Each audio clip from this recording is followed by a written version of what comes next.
Por más que he revisado con la mayor atención varios planos de la ciudad, no volví a encontrar la Rue d'Auxerre. No solo he consultado mapas modernos, pues bien, sé que los nombres cambian al cabo del tiempo.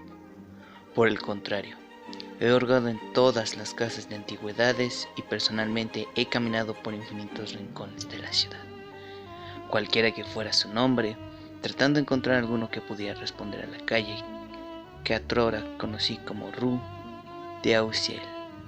Sin embargo, a pesar de mis esfuerzos, no pude dar con la calle, ni con la casa, ni siquiera pude dar con el distrito durante los últimos meses de mi vida. Como famélico estudiante universitario de metafísica, oí la música de Erickson.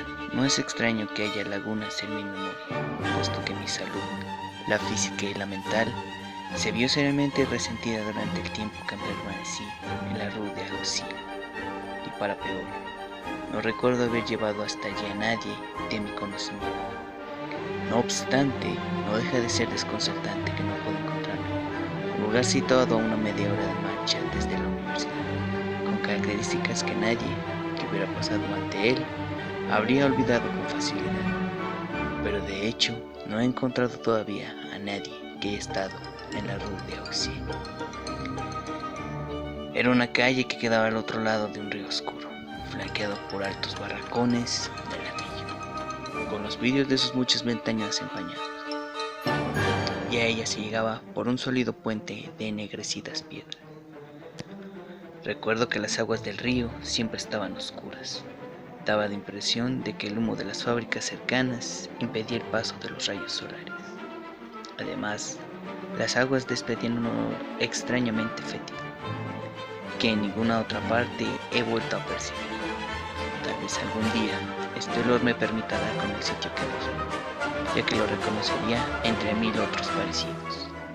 Del otro lado del puente había una serie de calles adoquinadas y luego comenzaba una subida, suave al comienzo, que culminaba en una considerable pendiente justo a la altura de la Rue d'Auxerre. Por eso estaba cerrada la circulación de vehículos. En realidad, la calle venía a ser una suerte de precipicio disimulado por tramos de escaleras que terminaban en la parte superior con un increíble muro revestido por una tupida hiedra. El pavimento tenía sectores empedrados con losas de piedra, otros con adoquines, y no faltaban amplios espacios donde el piso era pura y simple tierra, de la que crecía una vegetación rala de color verde grisáceo. Las casas eran altas, antiquísimas, con los techos rematados en pico y dispuestas en un más que irregular cadastro. A veces se veían dos casas con sus fachadas extraordinariamente cercanas o inclinadas hacia adelante, conformando una especie de arco sobre la calle, que, por supuesto, no dejaba llegar la luz hasta el suelo. En otra parte, entre las casas de uno y otro lado de la calle, había puentes elevados. Sí nos producían una singular impresión. En un primer momento, supuse que eran de naturaleza reticente y taciturna, pero luego caí en la cuenta de que todos eran ancianos. Ignoro cómo fui a parar aquella calle, pero sí recuerdo que no fue el único en terminar allí. Había pasado por muchos lugares de última categoría, de los que siempre me había tenido que ir por falta de pago, hasta que al final fui a dar frente a aquella casa ruinosa de la Rue a cargo de un paralítico llamado Blandot. Contando a partir de la parte superior de la casa, era la tercera casa y sin duda alguna la más alta de todo aquel sector. Mi habitación estaba en el 5.º piso y era la única habitada de aquella planta, puesto que la casa estaba casi completamente vacía.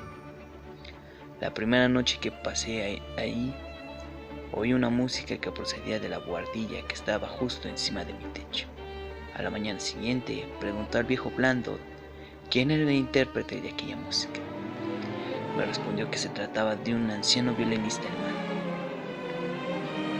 mudo y bastante extraño, que se le conocía bajo el nombre de Erickson, y que por las noches tocaba en la orquesta de noche.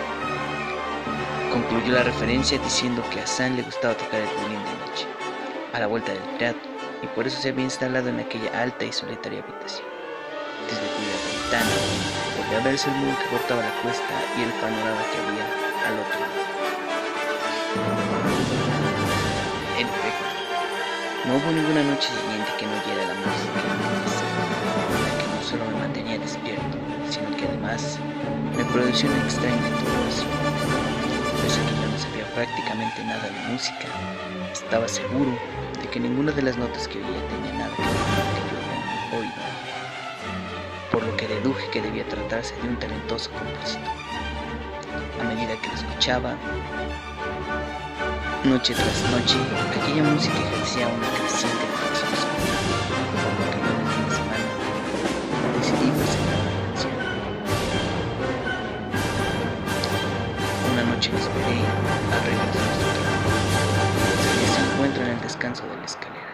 Le expliqué mi admiración por su música y le rogué que me permitiera acompañarlo mientras tocaba.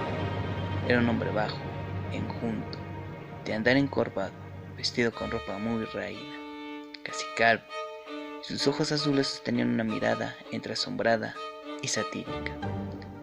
Una especie de convulsivo temor fue la primera reacción ante mis palabras, pero por fin el empeñoso tono amable de mis maneras lo tranquilizó y, aún no del todo convencido, me autorizó que lo acompañara por la estrecha, oscura y destartalada escalera hacia su guardilla, de techos inclinados, orientada por el oeste hacia el muro que clausuraba la calle.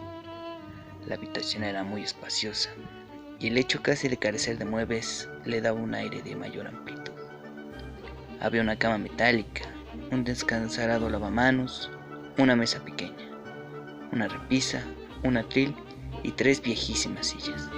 En el piso, desordenadamente ampliadas algunas y otras desparramadas, se veían una multitud de partituras. Las paredes carecían de cualquier adorno, y tal vez nunca habían llegado a ser revocadas. La proliferación de telarañas y polvo, tanto en las paredes como en el suelo, prestaba a la habitación un aspecto de abandono. Sin duda, el hermoso mundo de Eric Sand debía encontrarse en algún resguardado rincón de su imaginación, y no, por cierto, en el lugar donde vivía. Haciéndome señas para que me sentara, mi mudo y anciano vecino pasó el cerrojo en la puerta y encendió una vela, que junto a la que ya tenía en la mano dio una razonable iluminación a la guardia. Luego sacó el violín de una funda apolillada y, tomándolo con mucho cariño, se sentó en una de las inconfortables sillas. Prescindió del atril y, sin consultar mis preferencias, siempre tocando de memoria, me deleitó durante más de una hora con melodías que solo podían ser de su autoría. Intentar describirlas sería una vana imprudencia para alguien no versado en música. Parecían fugas, con pasajes reiterados que producían una especie de embriaguez, aunque en ellos faltaban las extrañas notas que había oído desde mi habitación. No conseguí olvidar aquellas obsesivas notas que tarareaba y silbaba para mis adentros del mejor modo que podía. Por eso, cuando Sand terminó con su ejecución, le pedí que las interpretara para mí. Apenas comenzó a entender mis palabras, el arrugado y singular rostro del músico abandonó la expresión dulce y ausente que lo acompañara mientras tocaba el violín, y la trocó por otra muy parecida a la que me mostró cuando lo abordé. Supuse que se trataría de uno de esos caprichos de los ancianos, y para persuadirlo y estimular su ánimo, me puse a silbar algunos acordes de la melodía que había escuchado la noche anterior. Terminado, tuve que interrumpir mi grotesca imitación, porque, al reconocer la tonada, el músico mudo se encrespó en una indescriptible actitud, al tiempo que alzaba imperiosamente la mano fría y huesuda para hacer pequeña. Algo raro subyacía en su reacción, puesto que apenas consiguió mi silencio, se volvió ansioso hacia la única ventana con cortinas de la habitación, como si recelase de la furtiva presencia de algún monstruoso. Era algo raro, ya que la guardilla estaba muy por encima de los techos adyacentes y nadie podía acceder a ella. Y también porque, según lo que me había dicho el portero, esa ventana era el único lugar de la empinada calle desde donde se veía la cumbre que coronaba el muro. La dirección de la mirada del anciano me trajo a la memoria la observación de Blandot, y súbitamente se apoderó de mí un incontenible ímpetu de contemplar la amplia y maravillosa panorámica de los tejados a la luz de la luna y las luces de la ciudad que se veían más allá de la cumbre. Un espectáculo que de todos los moradores de la Rue de Auciel solo le estaba reservado a aquel músico de carácter tan inestable. Con ese propósito me acerqué a la ventana y estaba a punto de correr las cortinas, cuando con una energía y espanto, muchos mayores a los que este hombre había hecho gala, mi vecino se abalanzó sobre mí, señalándome con la cabeza en dirección a la puerta y tratando de alejarme de ahí, continuó escribiendo frenéticamente algo mucho más extenso y soltar, puesto que no pensaba permanecer un momento más en su habitación.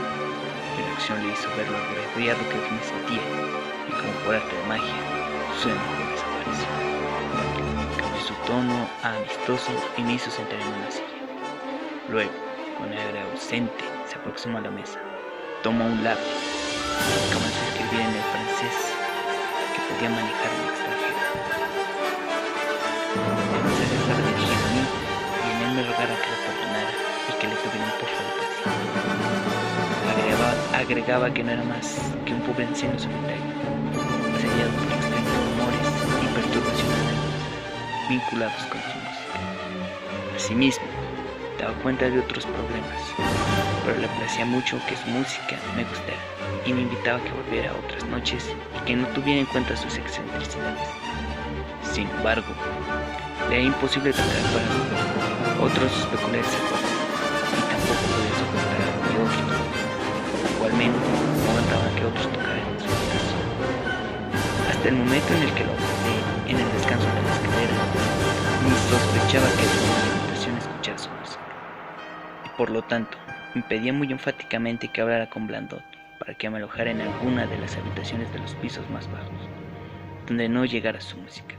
Concluía aclarándome que cualquier diferencia en el precio de la nueva habitación correría por su cuenta. A medida que conseguía descifrar el ardo francés en que estaba redactada la nota, iba creciendo en mí una especie de compasión hacia aquel pobre viejo. Como yo, padecía de perturbaciones físicas y nerviosas. Bien me habían enseñado mis estudios de metafísica que para estas afecciones no existía nada mejor que la comprensión. En medio del silencio en que nos encontrábamos, en un momento determinado se oyó un leve ruido proveniente de la ventana. Seguramente el viento de la noche debía haber movido la presión, pero de manera inexplicable experimenté un estremecimiento tan perceptible como el respingo que dio Sano. Al finalizar la lectura de la nota, estreché la mano de mi vecino y salí de la habitación con un nuevo amigo. A la mañana siguiente, Blandot me dio una habitación un poco más cara, situada en el tercer piso, entre la habitación de un viejo prestamista y la de un aplicado tapicero. Todo el cuarto piso había quedado vacío. Con el transcurso de los días, advertí que el interés manifestado por Sano en que le hiciera compañía no se ajustaba a lo que creía haberle entendido cuando me instó a que mudara del quinto piso. Nunca volvió a invitarme, y cuando se veía obligado a recibirme, parecía sentirse a disgusto y tocaba con evidente desgano. Los encuentros solo ocurrían de noche, puesto que de día el anciano dormía. Por mi parte, el afecto hacia él tampoco aumentó, pero la buhardilla y la singular música que tocaba su habitante continuaban ejerciendo sobre mí una extraña fascinación, tal vez comparable a la intensidad del deseo de echar una mirada por aquella ventana para descubrir cómo se veía, por encima del muro, el inmenso almácigo de techados, cúpulas y agujas en la pendiente. Una vez, mientras Sam se encontraba trabajando en el teatro, subí hasta la buhardilla, pero encontré que la puerta estaba trabada con un sólido cerrojo. Sin embargo, me las ingenié para volver a escuchar la música que el mudo ejecutaba todas las noches. Luego me aventuré hasta el último y destartalado descanso de la escalera que llevaba hasta la buhardilla. Desde ese punto donde podía observar incluso el tapado ojo de la cerradura. Muy a menudo escuchaba sonidos que me produjeron un difuso temor. El miedo que inspira todo lo acechante. No quiero decir que los sonidos fueran horribles en sí, sino que sus vibraciones no guardaban relación con nada que conociera, y por momentos se impregnaban de una claridad sinfónica, que sin duda no podía atribuirse a un solo músico. Lo que sí estaba más allá de cualquier duda era el inconmensurable talento de Eriksen. El transcurso de las semanas, las interpretaciones fueron cobrando una intensidad cada vez más frenética, mientras que el semblante del anciano se volvía más huraño y demacrado, lo que ciertamente movía a la mayor compasión. Por ese entonces ya me impedía el acceso a su habitación, no importaba la hora que fuera, y en la escalera trataba de evitarlo. Acostado en la escalera, una noche escuché el chirrido del violín que se delataba en una babel de sonidos, un aquelarre que me habría hecho dudar acerca de mi equilibrio mental, si desde el otro lado de la clausurada puerta no hubiera llegado una segunda evidencia de que algo anómalo y horrible estaba sucediendo. Era el espantoso y desarticulado grito que puede emitir la garganta de un mudo ante un trance de insoportable angustia y terror. Di los pocos pasos que me separaban de la puerta y golpeé repetidas veces sin lograr respuesta. Pese a todo, me quedé en el oscuro y destartalado descanso, temblando de frío y miedo, hasta que al cabo de un largo rato escuché al anciano como si estuviera incorporándose desde el suelo con ayuda de una silla. Pensé que se recuperaba de un desvanecimiento, por lo que reanudé los golpes en la puerta y le avisé de quién se trataba para que se tranquilizara. Oí cómo San se arrastraba tambaleante hacia la ventana, cerraba las cortinas y el bastidor, y luego volvía hacia la puerta, la que abrió, vacilando, para finalmente franquearme el paso. Daba la impresión de estar encantado de que yo estuviera allí. Su cara era una notoria sensación de alivio y se aferró a mi abrigo, como un niño pequeño se agarra de las faldas de su madre. Esporádicos temblores recorrían su cuerpo. Me hizo sentar en una de las sillas. En tanto, se dejaba caer sobre otro. En el piso estaban tirados el arco. Durante largo rato quedó como aletargado, aunque de tanto en tanto movía de manera extraña la cabeza, como si tratara de tapar algún sutil sonido. Luego, pareció volver a la normalidad y trasladándose a una silla que estaba junto a la mesa, se puso a escribir una nota que me entregó.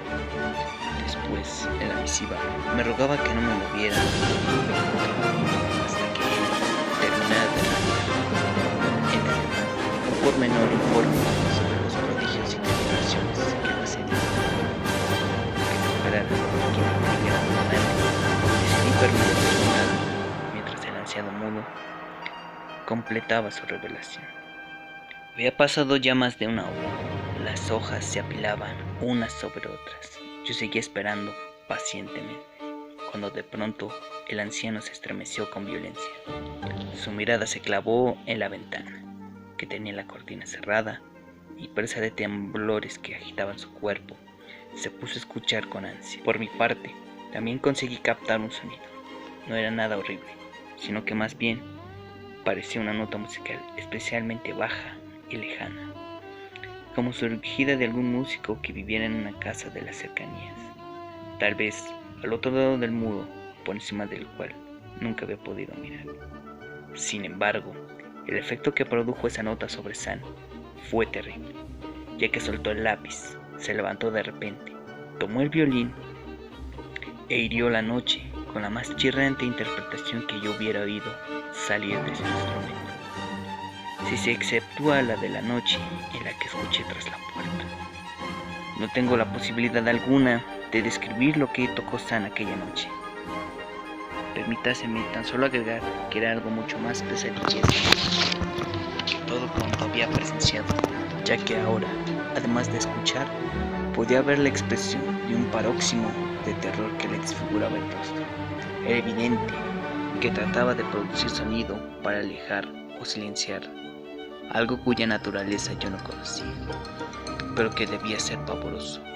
La ejecución adquirió matices fantásticos, exasperados, insanos, pero conservando en todo momento las peculiaridades que hacían de aquel extraño anciano un genio, que nunca abandonaba el plano de lo magistral. Pude identificar la melodía, una movidísima canción húngara, muy en boga por entonces en los medios teatrales, y no dejó de sorprenderme la circunstancia de que fuera la primera vez que oía a Sand interpretar un tema de otro autor. El chirrante y despiadado aullido del angustiado violín no hacía más que subir y subir. El ejecutante expelía unos ruidos sordos al respirar convulsionado como si fuera un simio, pero sin apartar la mirada ateriada de la ventana que mantenía la cortina cerrada. Aquellos acordes ponían en mi imaginación vívidamente amenazantes faunos y bacantes que se entregaban a posesas danzas sobre un escenario destellante de humo, nubes y rayos. Me pareció oír de pronto una nota más aguda y sostenida, que no provenía del violín, una nota distinta, deliberada, socarrona, que procedía del exterior, de algún lugar situado hacia el oeste. En ese preciso momento la persiana comenzó a agitarse con fuerza ante un viento que parecía haberse levantado afuera como respuesta a la tempestuosa música que se producía en la habitación. El desesperado instrumento de Sand crecía y crecía en la producción de sonidos que nunca pensé que pudieran salir de las cuerdas de un violín. El ruido de la ventana se volvía más fuerte, hasta que la persiana terminó por soltarse y desatar un gran estruendo. El vidrio se hizo pedazos, dejando paso a una ráfaga de aire frío que amenazó con apagar la luz de las velas y desordenó las hojas de papel en las que Sand había comenzado a revelar su secreto. Miré al anciano y comprobé que seguía completamente absorto en su tarea. Los ojos parecían salirse de sus órbitas, estaban vidriosos y como ausentes. La exasperada música había devenido en un caos desenfrenado, imposible de describir. Una bocanada de aire más fuerte que las anteriores arrastró hacia la ventana el manuscrito que aún estaba sobre la mesa. Desesperado, me lancé tras las hojas que volaban, fugaces por la habitación, pero mi esfuerzo fue infructuoso porque las fauces de la ventana se las tragaron. En ese momento me vino a la memoria mi postergado deseo de mirar por la ventana, la única de la Rue d'Auciel, desde donde podía verse la ladera al otro lado del muro y la ciudad que se extendía a sus pies. A pesar de que la oscuridad era total y de que el viento y la lluvia conformaban una densa cortina, confiaba en ver las luces de la ciudad.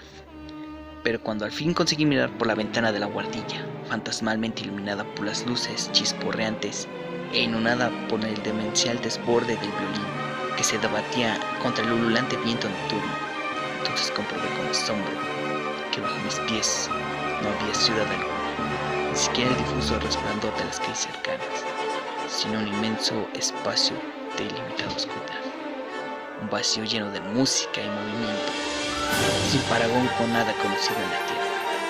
Mientras me encontraba frente a aquel enigmático vacío, el viento terminó por las velas que iluminaban la puerta, agregando oscuridad a la oscuridad. Me sentía en medio del caos más absoluto, atrapado por las tinieblas y aquel desgarrante grito.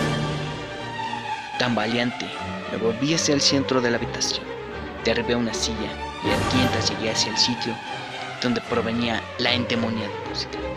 Era preciso escapar, con Eric Sand, costase lo que costase. En un determinado momento, sentí como si algo frío me rozara y no pude contener un grito de terror que fue sofocado por el estrépito del instrumento. Luego, percibí la proximidad del arco que no dejaba de moverse. Con él supuse que me encontraba muy cerca del músico. Con las manos, palpé el respaldo de la silla de Sand y luego proseguí agitándole un hombro con el propósito de hacerlo volver en sí.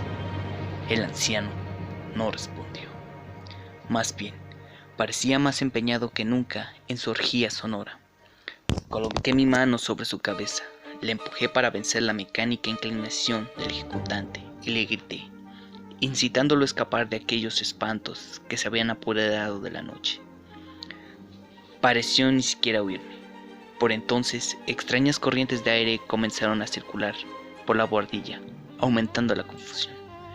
Un nuevo escalofrío me estremeció al pasarle la mano por el costado de la cabeza, aunque en principio no pude establecer la causa, cosa que recién ocurrió cuando palpé su cara inmóvil, helada, tersa, sin vestigio alguno de respiración, con ojos seguramente vidriosos que sobresalían en forma notoria.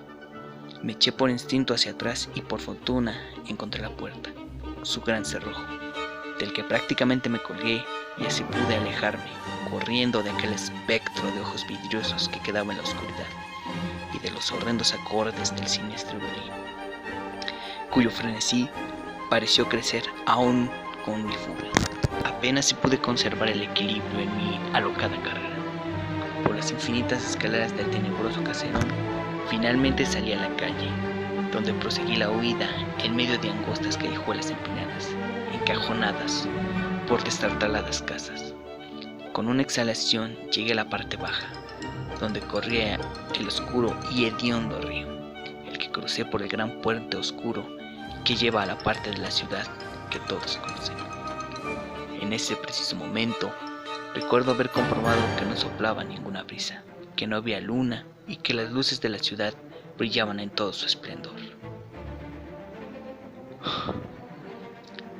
Pese a mis incansables búsquedas y averiguaciones, no he conseguido localizar la rue de Auxil.